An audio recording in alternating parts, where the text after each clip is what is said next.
Welcome to the Counselors of Real Estate Top 10 in 10 podcast series. In these 10-minute episodes, we'll discuss one of the prevailing 2022-2023 top 10 issues affecting real estate. I'm Bill McCarthy, CRE, 2023 Global Chair of the Counselors of Real Estate and President of WPGA McCarthy and Company in Burnaby, British Columbia, Canada. Counselors of real estate are trusted advisors finding solutions to complex real estate challenges. Experienced, innovative, and credentialed problem solvers, counselors reside in 21 countries, practice in many more, and offer expertise in 60 real estate disciplines across all asset classes. Each has earned the prestigious CRE designation. Our guest for this episode is David Waite, CRE. David is a partner in the Los Angeles office of Cox Castle Nicholson, LLP. He has practiced land use and environmental law for more than 30 years. David is recognized as one of Southern California's leading entitlement lawyers and is a fellow of the American College of Real Estate Lawyers. David authored the narrative supporting the number 8 issue on this year's compilation of the top 10 issues affecting real estate, regulatory uncertainty. To review all issues in this year's report, visit cre.org/top10. Welcome, David. Well, good morning, Bill, and it's wonderful to be with you today and look forward to our conversation. Thank you. We'll start with a couple questions, and the first one is this. The current regulatory environment at all levels of government increasingly lacks the desired clarity, stability, and predictability that is important to real estate developers, owners, and operators. Why is that?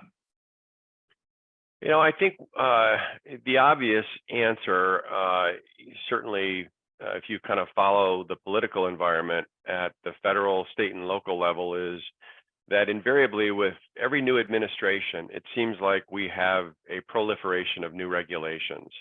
And that's true. We certainly have seen that at the federal level, where the Biden administration has taken upon itself to unwind some of the regulatory reforms of the Trump administration and vice versa. So we have this sort of seesawing effect of changes at the federal level when administrations change and their priorities and policies are changing, and that translates into new and changing regulations. And depending upon which side of the coin you're on, that can be a good thing or a bad thing.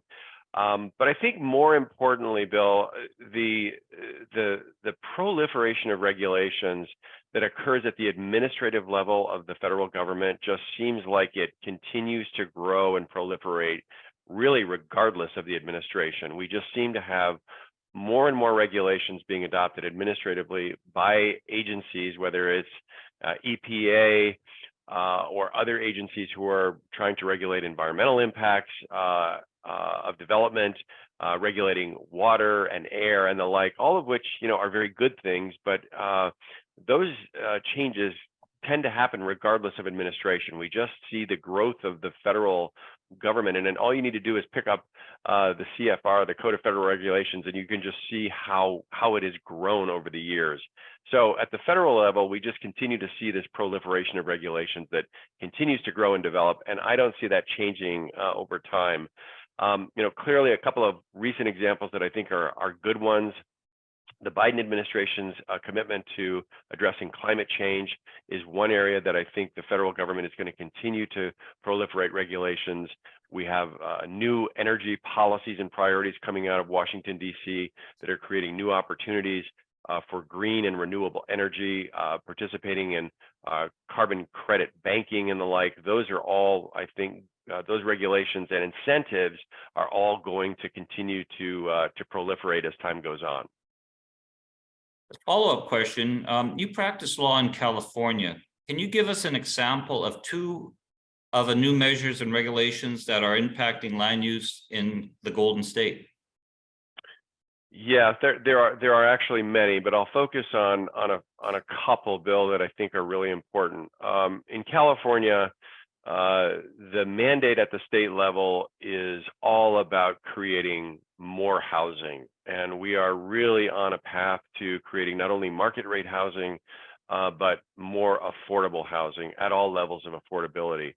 And so what we are seeing in California is frankly an emerging conflict between the state and local governments as it relates to creating more incentives for housing development. And the way that that's taken shape in California, it's quite prolific. We have everything from SB 9 in California, which is really effectively eviscerating single-family zoning by allowing lot splits and duplexes to be built on single-family, what was previously single-family R1 zoning. So now you can do a lot split and you can create a duplex on each of the new lots. So effectively, you can now get 4 housing units on what was previously one single-family home. That is creating some real conflict between local governments and the state, where local governments are saying, hey, you are getting into the business of regulating zoning at the local level, and that's creating conflict at the local level. The other big initiative, Bill, that we're seeing here in California is cities are now required to update their housing elements, which are part of their general plans. And as part of that, they do what's called a regional housing needs assessment. And there are very clear state targets that every local government is to achieve in terms of creating more housing.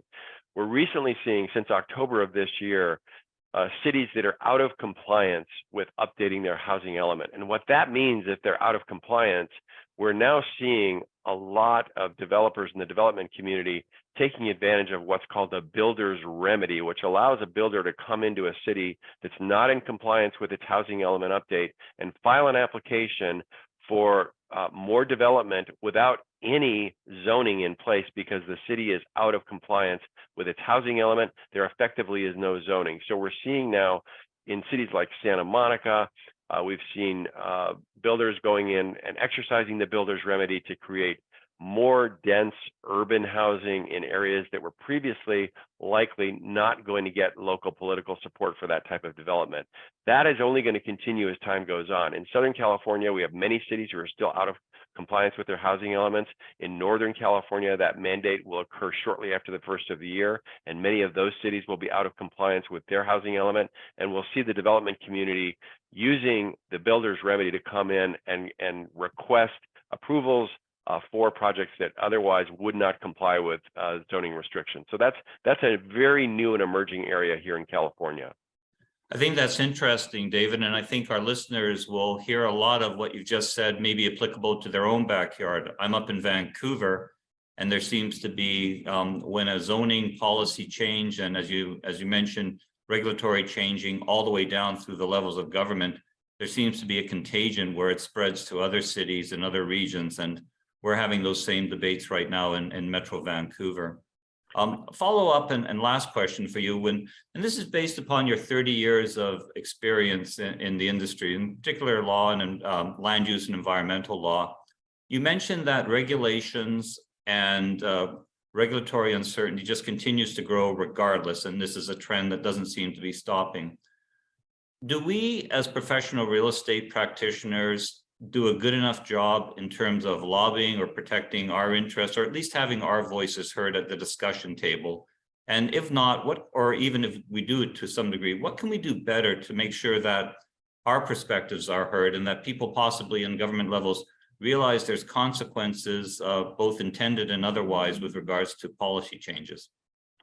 Yeah, it's a great question. And you know, the way I liken the changes that are occurring at all levels of government, we're moving away from more of a command and control regulatory environment to more of an incentive-based regulatory environment, where there are certain, if you will, carrots and sticks that are offered, which is to say we're trying to incentivize a particular type of growth or development in a particular area. We want to incentivize the private sector in a way that enhances what the legislative priority and the legislative policy is. And so this example that I gave in California with respect to housing, the whole idea is to incentivize the development community to build more housing at all levels. And the way you do that is through a series of incentives that removes other regulatory barriers.